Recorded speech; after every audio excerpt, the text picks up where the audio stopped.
नाथनगर विधानसभा से जहां आप उम्मीद किए बैठे हैं कि राजद की तरफ से लड़ेंगे, आपके ही पार्टी के कई कार्यकर्ता ऐसे हैं जो कि बहुत पैसे वाले हैं।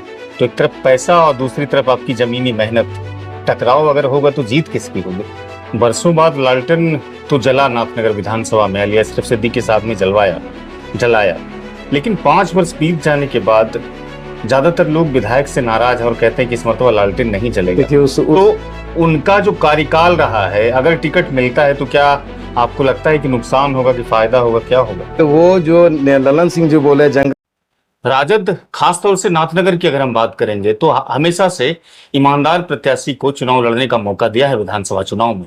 पिछले 2020 की अगर बात करेंगे तो अली अशरफ सिद्दीकी ने यहां से राजद के टिकट पर चुनाव लड़ा था और उसकी ईमानदार छवि के कारण क्षेत्र की जनता ने उसे मतदान देकर पटना विधानसभा भी भेजा था। लेकिन ऐसे ही नाम आ रहे हैं सैयद बसर अली साहब का, जो कि 2020 के विधानसभा चुनाव में टिकट लेते लेते चूक गए थे। अब कारण क्या रहा था, इस वीडियो में वो भी बात हम जानने की कोशिश करेंगे। हमारे साथ बसर साहब हैं, बहुत बहुत स्वागत है बसर साहब आपका। थैंक यू, आपके चैनल को स्वागत है। चूंकि आपका जो एक किरदार रहा है, कहते हैं कि ईमानदार छवि के आप नेता हैं राजद के। राजनीतिक कहते हैं तभी लोगों की मजबूत मानी जाती है जब उनके पास पैसा होता है। तो आज का जो दौर है, आज की जो राजनीति है, इस दौर में पैसा होना अनिवार्य होता है।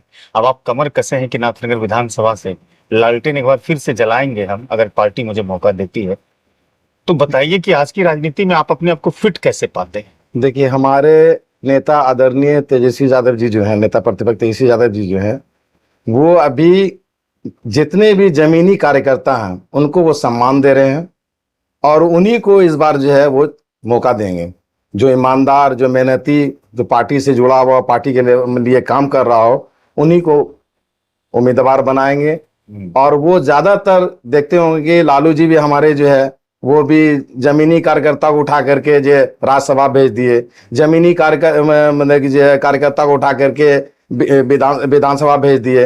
ये हमारे पार्टी में ये कार्यकर्ताओं का परंपरा है, कार्यकर्ताओं को सम्मान देने का परंपरा है। कि 2020 में आपने पार्टी की तरफ से कोशिश की थी कि शायद टिकट मिल जाए, चूक कहां से हो गई? कैसे टिकट? देखिए, चूक हो सकता है कि हम पार्टी के लिए हम खड़ा नहीं उतरे होंगे, जिसके हमारे से चूक हुई होगी। हमने उसका काम नहीं किया होगा जिसके हमारे से चूक हुई होगी। जो ईमानदारी से काम किया उसको मौका मिला। अरे इस बार भी इंशाल्लाह कोशिश कर रहे हैं। हमारे नेता प्रतिपक्ष तेजस्वी जी अगर चाहेंगे, अगर ये देखेंगे कि हाँ ये ईमानदार मेहनती है, तो उसको अगर बनाना चाहेंगे तो मैं। नाथनगर विधानसभा से जहां आप उम्मीद किए बैठे हैं कि राजद की तरफ से लड़ेंगे, आपके ही पार्टी के कई कार्यकर्ता ऐसे हैं जो कि बहुत पैसे वाले हैं। तो एक तरफ पैसा और दूसरी तरफ आपकी जमीनी मेहनत, टकराव अगर होगा तो जीत किसकी होगी? अब देखा जाए, अब उसमें मैं तो इसमें कुछ मैं नहीं बता सकता हूँ। ये आदरणीय नेता प्रतिपक्ष तेजस्वी यादव जी वो निर्णय लेंगे और जिस उनको जो फिट समझ में आएगा उसको उम्मीदवार बनाएंगे। अच्छा, पार्टी की तरफ से कुछ गाइडलाइन दिए गए हैं शायद, जैसा मैं देख पाया आपके व्हाट्सएप और फेसबुक पर, कि वो जो माई बहन योजना है, 200 यूनिट बिजली है, या फिर जो वृद्धा पेंशन है, इन सबको बढ़ाने की बात। तो क्या आप डोर टू डोर लोगों तो जा रहे हैं, राजद की योजनाओं को पहुंचा रहे हैं? मैं अभी सोनौली पंचायत में गया था, कुछ 4-5 गांव हमने घुमा है। और हमारे जो नेता प्रतिपक्ष तेजस्वी यादव जी ने घोषणा किया कि हमारी सरकार बनने के बाद ये योजनाओं का जो हम जो है डायरेक्ट जो है जनता को लाभ देंगे। तो उस चीज के बारे में हमने सारे जनता को हमने समझाया है। हमारी जनता समझ भी गई है और विश्वास भी कर ली है। और इंशाल्लाह आगामी चुनाव में जो है हमारे नेता प्रतिपक्ष तेजस्वी यादव जी को जनता जो है वोट दे करके उनको मुख्यमंत्री बनाएगी। बरसों बाद लालटेन तो जला नाथनगर विधानसभा में, अलिया सिर्फ सिद्दीकी साहब ने जलाया, लेकिन 5 वर्ष बीत जाने के बाद ज्यादातर लोग विधायक से नाराज हैं और कहते हैं कि इस मरतबा लालटेन नहीं जलेगा। देखिए, तो उनका जो कार्यकाल रहा है, अगर टिकट मिलता है तो क्या आपको लगता है कि नुकसान होगा कि फायदा होगा, क्या होगा? नुकसान तो नहीं होना चाहिए। अब तो चूंकि 5 वर्षों में लोगों ने देखा है ना राजद के काम को। नहीं, वो देखिए, वो जनता उसका जवाब देगी। क्या काम हुआ नहीं हुआ वो जनता जवाब देगी। मैं इस पर कुछ बताने के लिए लायक ही नहीं हूँ। अच्छा, चूंकि आप पंचायती राज के प्रदेश उपाध्यक्ष हैं और प्रदेश की राजनीति भी करते हैं, ललन सिंह का एक बयान आज आया, हमने देखा सोशल मीडिया में, कहा कि लालू का जब शासन था और राबड़ी देवी का जब शासन था तो खुलेआम स्कॉर्पियो में दो दो नाल राइफलें जाती थी, लोगों को मारा पीटा जाता था।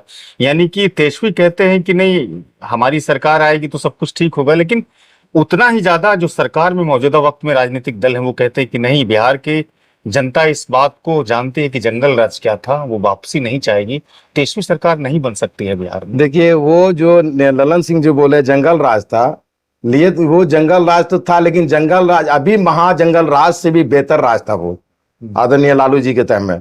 ये जो खुलेआम जो अभी हत्या हो रहा है, हर डे मतलब हर प्रतिदिन जो है 7 8 10 मर्डर हो रहा है, लूट हो रहा है, हत्या हो रही, अपहरण हो रहा है, बलात्कारी हो रही है, ये उनके रीजन में नहीं होता जितना आज के डेट में हो रहा है। आप ये देख लीजिए कि अभी कल या परसों की बात है, जो कि पारस हॉस्पिटल में जो है मतलब कि जो 4-5 मतलब कि मतलब कि जो हत्यारे जो हैं वो हॉस्पिटल में घुस करके सरेआम जो गोली मार दिया। इसके पहले भी जो है व्यवसाय को पटना में गोली मार दिया गया। हर दिन तो प्रतिदिन तो मतलब हत्या हो रही है, घटना हो रही है, बलात्कारी का, लूट का, छिनताई का, चैन छीनने का, तो ये सब तो हो ही रही है। ये हमारे राष्ट्रीय अध्यक्ष लालू यादव के रीजन में इतना नहीं होता था। वो जंगल राज बोलते, अपनी बात को ई करने के लिए वो भले ही बोल दे जंगल राज, लेकिन ये जंगल राज से ज्यादा महाजंगल राज है जो आज के डेट में जो ये हो रहा, हत्या और मतलब जो लूट बलात्कार ये सब जो हो रहा है वो उससे ज्यादा हो रहा है। लालू जी के रीजन में इतना नहीं था। और निरंतर नीतीश कुमार की सरकार अगर बनती है तो फिर और भी विकास की रफ्तार तेज। विकास अभी देखिए आपने 125 यूनिट उसने बिजली दिया, उससे पहले 1100 रुपया सामाजिक सुरक्षा का बिहार के लोगों को दिया, तो ये सारी विकास की नहीं, ये नीतीश कुमार 20 से 25 साल सरकार में है। उन्होंने 125 यूनिट पहले क्यों नहीं घोषणा की जो कि फ्री देंगे? और भी जितना भी योजना जो घोषणा किया इन्होंने, अभी इलेक्शन चुनाव का टाइम है, जितना घोषणा उसने किया है नीतीश कुमार आदरणीय मुख्यमंत्री नीतीश कुमार जी ने की है, वो इसके पहले क्यों नहीं की? 20 साल 25 साल की सरकार रही थी। हमारे नेता प्रतिपक्ष तेजस्वी यादव ने जो घोषणा की है उसी घोषणा को उन्होंने अपना इलेक्शन का टाइम उसी घोषणा को वो दोहरा रहे हैं। ये तो हमारे नेता प्रतिपक्ष तेजस्वी यादव जी का घोषणा है। आप 125 यूनिट बिजली फ्री देने की बात कर रहे हैं, तो आप क्या 125 यूनिट बिजली जो आप दे रहे हैं किस आधार पर दे रहे हैं ये जनता को आपने बताया? 125 यूनिट बिजली जो उपभोक्ता जो इतना जलाएगा, 125 यूनिट जलाएगा तो वो माफ होगा, या 125 यूनिट के बाद 126 यूनिट जो जाएगा तो वो 126 यूनिट जो है वो उपभोक्ता 1 यूनिट का पैसा देगा कि 126 यूनिट का पैसा देगा? ये इस पर तो क्लियर नहीं हुई है। 125 यूनिट बिजली फ्री देंगे। 125 यूनिट जैसे मान लिया जाए कोई भी उपभोक्ता 125 यूनिट के बाद 126, 127 या 130 बनाया, तो 130 में अगर यूनिट हुआ तो 130 यूनिट में घटा करके 5 यूनिट बचता है, तो वो 5 यूनिट का पैसा लेंगे या 130 यूनिट का पैसा लेंगे? ये तो इन्होंने क्लियर नहीं किया। तो आपको जानकारी है कि 125 मिनट के बाद अगर 126 होगा तो 126 का भी ले लिया जाएगा? जो वो बिल्कुल एकदम वही लिया जाएगा। उनको तो यही लग रहा है, अगर 126 के बाद बढ़िएगा तो वो 126 का पैसा लगेगा जो 125 के अंदर में रहेगा। की बातें तो भी नीतीश कुमार की तरफ से नहीं कही गई या बिजली विभाग की तरफ से नहीं कही गई। हमने क्लियर करना चाहिए इसको ना, इसको क्लियर करना तो चाहिए। ये तकनीकी चीजें हैं, हो सकता है कि विभाग आकर के इस चीजों को ब्रीफ करेगा। फिलहाल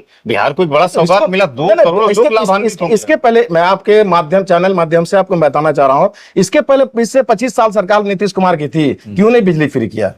ये हमारे नेता प्रतिपक्ष तेजस्वी यादव की घोषणा के बाद इन्होंने किया।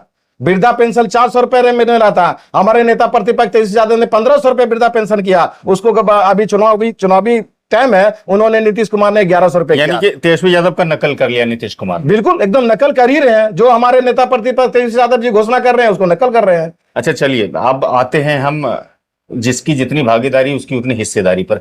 बिहार में 18% मुसलमान है और राजद को हमेशा से मुसलमान वोट यहाँ से करता रहा है, तो इस मर्तबा मुसलमान गुस्से में है। और अब चूंकि ऐसा कि अब कितनी सीटें यहाँ पर मिलेगी, क्या जनसंख्या के हिसाब से, वोटिंग के हिसाब से? मुझे एक बात बता मैं, हमारे नेता प्रतिपक्ष तेजस्वी यादव जी ने मुसलमानों के लिए कोई गलत काम नहीं किया। उन्होंने मुसलमान को हमेशा सम्मान दिया है और जो जितनी सीट की भागीदारी है उसमें उन्होंने दिया भी है और दे भी रहे हैं। अब रहा सवाल की बहुत से लोग हैं किसी को मिला तो वो खुश हो गए, किसी को नहीं मिला तो वो नाराज हो गए। नीतीश कुमार कहते हैं कि मेरे राज्य में, मेरे शासन में यहाँ का मुसलमान विकसित हुआ, उनका विकास समृद्ध कहाँ हुआ। विकास हुआ? जब राजद का सरकार कहाँ विकास हुआ? तो बिहार के मुसलमानों को तो कोई तरक्की मुसलमान नहीं के हुआ। विकास के लिए तो उन्होंने सिर्फ डरा करके रखते हैं कि भाई बीजेपी आपको मार देगा, ये सारी चीजें करेगी, और उसी के बदले में राजद सत्ता भोगती है। सुख भोगती है। नीतीश कुमार ने अगर मुसलमानों के लिए करते, तीन तलाक बिल पर समर्थन नहीं करते, नीतीश कुमार के मुसलमानों के लिए समर्थन करते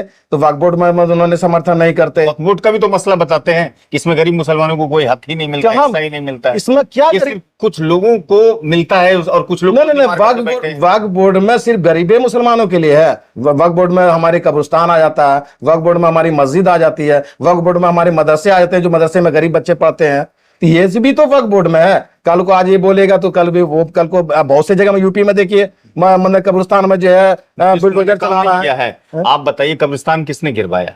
योजना में थी, उन्होंने गिरवाया। महिलाओं को आज मदरसा में नौकरियां किसके तरफ से मिली? नीतीश कुमार तो ये सारी काम किए हैं। नहीं किए हैं, अब ऐसा कोई बात नहीं कि नहीं किए, लेकिन वैसा मतलब जो मुसलमानों के लिए उन्होंने करना चाहिए वो नहीं किए। लेकिन आप देखिए, इस पर जदयू ये भी कहती है कि माता पिता की सरकार बिहार में इतने दिन तक रही, कुछ तो करना चाहिए था, कुछ तो नहीं हुआ। लालू यादव की सरकार, राबड़ी देवी की सरकार बहुत दिनों तक रही, लेकिन विकास के काम तो कुछ नहीं हुए। बदले में माहौल उस समय सुनिए, उस समय लालू जी के रीजन में बिहार सिर्फ नहीं था, उस समय झारखंड भी साथ में था, तो इतना बड़ा राज्य था, तो जितना उनकी सत्ता रही और उसने काम किया, ऐसे को बात नहीं, विकास का काम किया, ऐसा कोई बात नहीं कि नहीं काम किया। आप नीतीश कुमार के रीजन में सिर्फ बिहार सिर्फ अलग है, झारखंड अलग है, तो छोटा राज्य हो गया, तो इसमें अब नीतीश कुमार जब से सरकार बन रहे तो अपना काम करे, अब नहीं करेंगे तो कौन करेगा? 25 साल से जो कभी पलटू राम करके कभी इधर बनते हैं, कभी उधर बनते हैं, कभी उधर बनते हैं। वो वैसे भी तो हमला बोलते हैं, कहते हैं लालू यादव ने सब दिन मुसलमानों का वोट लिया, लेकिन ओवैसी साहब क्या बोलेंगे? ओवैसी साहब पहले तेलंगाना में तो जाकर के अपनी सरकार बना लें। तेजस्वी ओवैसी जी जो है वो अपने वहां तेलंगाना में जो है कम से कम 10, 20, 40 विधायक को तैयार तो करें, तब ना इंडिया में नहीं करेंगे। अपने वहां पर तो है ही नहीं। आप ये बताइए बसर साहब कि इस बार 2025 के विधानसभा सीट चुनाव में कितना मुसलमान उम्मीदवार उतार सकती है राज्य? हमारे नेता प्रतिपक्ष तेजस्वी यादव जी ने बहुत से मतलब मुसलमानों को चेहरा बना रहे हैं, इस बार बहुत से लोगों को चेहरा बना रहे हैं। कितनी सीटें मिल सकती? अब ये नहीं बता सकते कितनी सीट मिलेगी, लेकिन हाँ मुसलमानों को चेहरा बना रहे हैं, ऐसी कोई बात नहीं है। अब मुसलमानों के लिए मुसलमानों का चेहरा आगे भी ला रहे हैं, ऐसी कोई बात नहीं है, लाए भी हैं और ला भी रहे हैं। चलिए आखिर में एक सवाल पूछेंगे, नाथनगर विधानसभा से आप खुद संभावित उम्मीदवार हैं, आपको क्या लगता है कि कौन सी चीजें आपकी है जो कि राजद और क्षेत्र की जनता को लगेगा कि टिकट वो मिलने में सबसे ज्यादा कामयाब? देखिए हम इसमें कुछ नहीं पता, हम जनता के बीच में जा रहे हैं, हमारे नेता प्रतिपक्ष का जो घोषणा है उसको जनता के बीच में हम दे रहे हैं। जनता चाहेगी, अगर हमारे नेता प्रतिपक्ष तेजस्वी यादव टिकट देंगे, तेजस्वी जी टिकट देंगे, अगर जनता चाहेगी कि हम उस योग्य हैं तो मैं जनता का आभार प्रकट करूंगा। चलिए बसर साहब ने सब कुछ जनता पर छोड़ा और जो तेजस्वी यादव हैं नेता प्रतिपक्ष उन पर छोड़ा है कि टिकट अगर मिलता है तो क्षेत्र की जनता शायद मुझे जिता देगी। फिलहाल इस वीडियो को लोगों तक पहुंचाइएगा, साथ में हमारे YouTube चैनल पर अगर आपने सिटीजन टाइम्स को सब्सक्राइब नहीं किया है तो सब्सक्राइब कीजिएगा। इस वीडियो को आप फेसबुक पर भी देखते हैं तो वहां पेज को फॉलो कीजिएगा, लाइक कीजिएगा, लोगों तक पहुंचाने के लिए इस पोस्ट को साझा कीजिएगा। हमारे कैमरे के पीछे समय मेहनत कर रहे थे। मुझे सुनने के लिए आप सबका बहुत बहुत शुक्रिया।